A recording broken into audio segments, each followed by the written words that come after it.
Alright, now for the first video of all the teams I think got A pluses in the 2014 NFL Draft.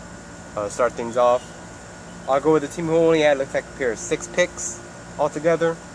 The Kansas City Chiefs. I'll go with them first because they didn't do really much in undrafted free agency, picking up the rookies that weren't drafted in the 2014 NFL Draft. At least nothing that I would highlight. So go with their 6 picks. Their first of their 6 was D Ford, 23rd overall. Defensive end, they're going to probably take a look at outside linebacker with him from Auburn. Good player. Top 3 to 5, depending on who you ask. Pass rushers in the draft. Not a bad pick at all. Seeing as, Tom Bahali, could use some help. Justin Houston has proved more than serviceable, but can never have enough pass rushers as Seattle, for example, showed. Their second pick was Philip Gaines out of Rice, 87th overall. 6 foot, cornerback, a prototypical size. From what I've seen, he had good talent on video. Just didn't come from a big school, as much as some of the other ones here. For example, before him, Auburn really came to prominence, of course, with the whole Cam Newton championship year that they had a few years ago. So D4, of course, was just in the championship again with Auburn. So they, a little bit bigger school definitely than Rice, but I had heard about Rice. It was still Division I. A good pickup for them, for the departing Brandon Flowers. The third pick was DeAnthony Thomas, running back out of Oregon, with the 124th overall pick. Kind of slid a little bit. He's a flex player, scat back type of guy. Maybe he doesn't go through people like Maurice Jones-Drew, Barry Sanders. But he definitely has the speed and I would say passable moves to definitely earn a roster spots to try him out. Kick return, punt return in the first year, spell maybe towards the end of the year, the playoffs, then second, third year ramp up, see if you can get that guy to get you to switch sides, maybe like a la Reggie Bush in his prime, stuff like that. Of course, he's not going to dominate like the way he did in college. The offensive line that they have in Kansas City is pretty good, which we'll talk about in a second here. So we'll see how they do when they bring him along slowly, because they still got Jamal Charles, so there's no rush on him right now.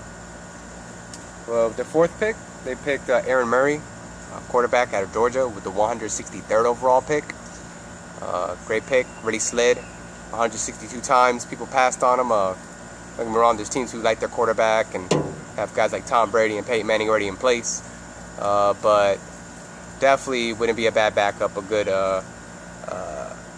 role player, at least for the first couple years, maybe to push another younger quarterback, or to prepare like the Patriots did with Garoppolo in the draft for when Brady goes in a few years. Brady don't got another 10 years or anything like that, so it's going to be a handful of years for him, so Garoppolo was a good pick for them. But Alex Smith is still relatively young. He's still should have more than 2 or 3 years. He took a bit of a banging in San Francisco, but they eventually got an amazing offensive line, and then he left. So we'll see how they do this year. And he's done pretty good in the preseason. Then he didn't do so well in the rest of the game, and I think he saw playing time in at least one other game. But we'll see if he supplants Alex Smith for the starting job. Still a great pick, steal really. To me, he's like top 2-3 quarterback right there with Johnny Manziel. And then with their fifth pick, they had Zach Fulton available at 193rd overall. Offensive lineman, I think they're going to take a look at him at guard. Out of Tennessee, great pick. Can't go bad with offensive line. I heard about Zach Fulton before, and actually was on my board kind of high, like maybe top 5 guard, maybe 5th, 6th, 7th overall at the worst. But maybe they didn't like the fact that Tennessee didn't do that great. Maybe guys like that, I think Tyler Bray didn't look too good, so maybe they felt like some of that protection was just a group effort. Maybe it was more on some of the other players that were pretty good on that offensive line. But still a good pick to take 193rd overall, getting into the 200s. Their sixth pick was pick number 200 on the nose, out of McGill. It's Canadian University. Laurent Duvernay-Tardif. Again, Laurent Duvernay-Tardif. Pretty much proclaimed as the best name in the draft this year. Under the radar type of guy, because his school's in Canada, so his schedule looks different with the teams they played. But apparently I heard about him after the draft. Didn't hear about him last year or anything like that. after the draft has started its season, you know, like February, March, April.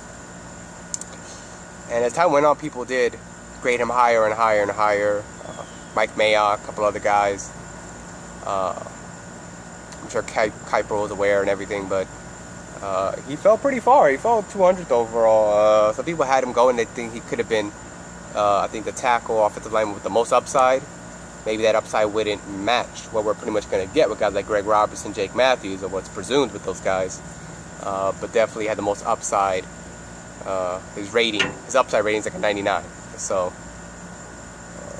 and that's pretty much it. They didn't have too much that really caught my attention in undrafted free agency, at least the initial portion of it. Maybe coming into week 1 now, maybe they've done more things. But in the last few weeks, I didn't see anything particular.